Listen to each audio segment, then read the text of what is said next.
the Maui Animal Farm, we have 11 rabbits and 3 more on the way because a family is moving to the mainland and needs to rehome them.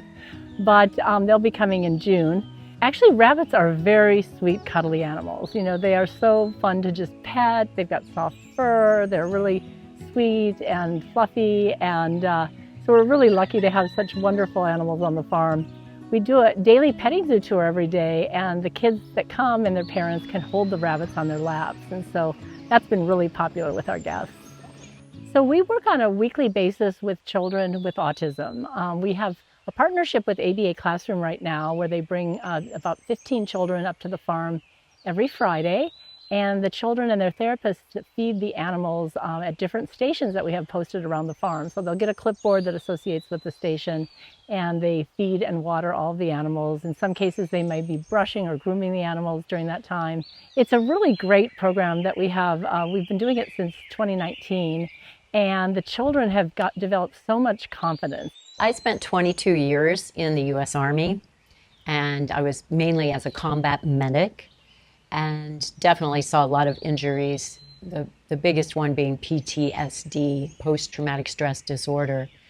I really have a heart for my veterans and that particular injury, wound, if you will. So much so that I wrote my dissertation on PTSD and how to lessen the symptoms of PTSD. And one of the natural ways that we found was working with animals. I particularly worked with an organization called PAWS, which is Puppies Assisting Wounded Service Members. It was so amazing just to see, well, one, they would take their mind off their own pain and their own problems, and they cared more about caring for this innocent little puppy, and it really just changed everything for them. And as the puppy grew and they trained the puppy, it was amazing. It was so beautiful, this connection between this injured, wounded service member and a puppy that grew into a dog and became their best friend. It was a really great organization to work with. So the 2 children that we had up here today, Robbie and Zepher, had so much fun with our animals. We brought out 3 bunnies. We brought out Butterscotch, Tiffany, and Peter Rabbit. And they both had a great time cuddling with those bunnies and kind of chasing around. When the bunnies would hop off their lap, they'd get up and go and catch them and so forth. But, gave them some really great confidence about holding and petting an animal. So what happens neurologically in the child when they're holding, say, a bunny rabbit? They're doing what's called co-regulating. They're mirroring the same calmness of the animal, which of course then is very calming for the child. We also brought the goats, Ben and Jerry, out, and they were able to walk them around in circles here at the farm, and great confidence building for that as well. So this is Ben and Jerry. Ben and Jerry are Nigerian dwarf goats, and these guys are from Nigeria. Africa is where the goat is originally from, but they were born here on Maui at Ohana Ranch. They were born as triplets, so they have a sister who's a brown-eyed girl, but these boys are blue-eyed boys. And they have horizontal pupils. They can see 340 degrees around them. Here's a brush for you. Yeah. And they don't have any horns because they were disbudded as babies. So their horns were stopped from growing when they were little babies. And I got them when they were the size of those little baby goats up there, those little Comet and Rudolph. So the first thing that happens with children when they play with animals, like at the Maui Animal Farm, there's going to be a shift in their nervous system. So they're going to move from fight or flight, which is your sympathetic nervous system, into rest, digest, and heal, which is the parasympathetic. And so they're moving from that survival mode where they're protected and guarded to this relaxed and calm mode. And that switch of the nervous system, that's the first thing you're going to see. Also, there's oxytocin, which is bonding and chemical hormones that help you just really bond and fall in love and feel connected with the animals. And then there's also dopamine, which is sort of a reward. And then the cortisol will lower or decrease in the body. So that's the stress hormone. So it's very relaxing and wonderful for the kids. And so these guys are 5 years old now. And they're just the sweetest goats, aren't they?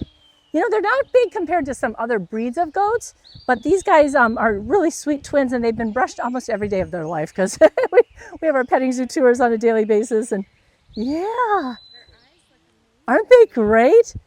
They were able to interact with them for brushing and petting the animals, and that gave them a lot of really great, you know, influence and comfort for, you know, their situations. So we're really happy to have them here. Robbie, my 6-year-old, was diagnosed with Perthes disease a couple years ago. And Perthes disease is a rare hip disorder that causes avascular necrosis of his femoral head, which means that the head of his femur bone died. And he's had 2 surgeries so far. The first was a tendon release, followed by casts on both legs. And the second surgery was last year around this time, and that was to reposition the hip bone within the hip socket and secure it with a metal plate and screws. And next month he'll be getting that removed. He's been through so much, but he's persevered through it all, and he's so strong. And he loves animals, and to be able to have an opportunity like this and pet the bunnies is just so wonderful for him. This is my son, Zephyr. He's diagnosed with autism. One of the things that animals have been very good for him as far as sensory regulation goes is whenever he's feeling pressured or anxiety or any of that sort, they help him calm down. Regular animal play that the kids are enjoying also builds confidence, and it causes them to make movements that they maybe wouldn't do at home doing or PT or something like that. So they're playing with the animal. That builds confidence, that builds stability, and they're having fun.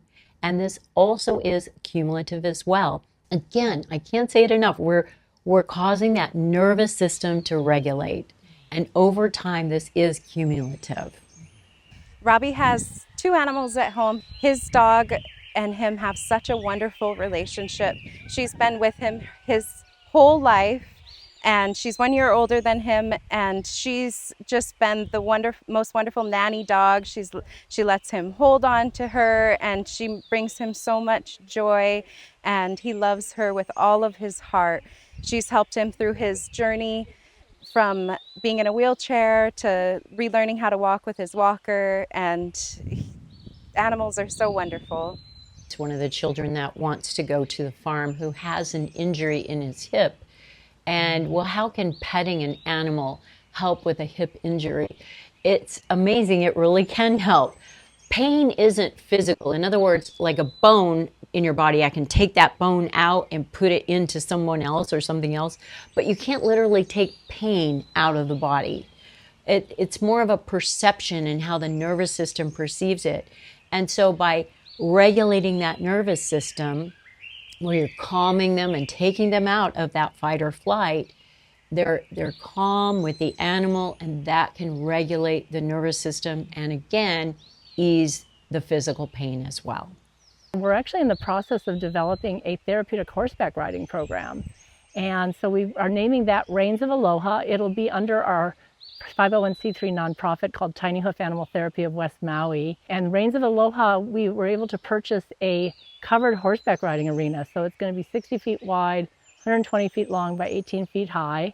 And it's just been completed in Grand Junction, Colorado. It's being packed in a container that we purchased, and it's going to be shipped across the country and then across the Pacific Ocean to Hawaii. So we're really excited about that.